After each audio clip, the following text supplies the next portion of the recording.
পাঁচ ওয়াক্ত নামাজের জন্য ডাকে কে? মুয়াজ্জিন। আর তাহাজ্জুদের জন্য ডাকেন স্বয়ং আল্লাহ তাআলা।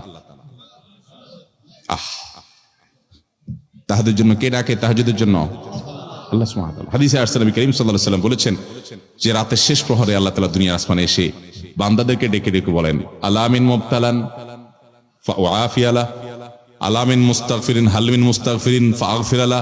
কেউ কি আছো গুনাহ মাফ চাইবা আমার কাছে, উঠো চাও আমি মাফ করে দিব। আল্লাহ ডেকে ডেকে মাফ করেন। দোয়া করতে জানা ভাইরা, আমরা দোয়া করতে জানি না, বড় বড় কপাল পড়া। দোয়া করতে আমরা বলি কি যে আমি দোয়া করতে জানি না। দোয়া করতে জানেন না? দোয়ার মতো সহজ কাজ আরেকটা নাই। সবচেয়ে সহজ কাজ দোয়া করা। এই জন্য দোয়ার জন্য ওযুও লাগে না, বিনা ওযুতে দোয়া করা যায়। এমনকি গোসল ফরজ হয়েছে, আপনি দোয়া চালাতে পারেন, নামাজ পড়তে পারবেন না, কোরআন তেলাওয়াত করতে পারবেন না, কিন্তু দোয়া করতে পারবেন। এরকম সহজ একটা কাজ কিন্তু আমরা করি না।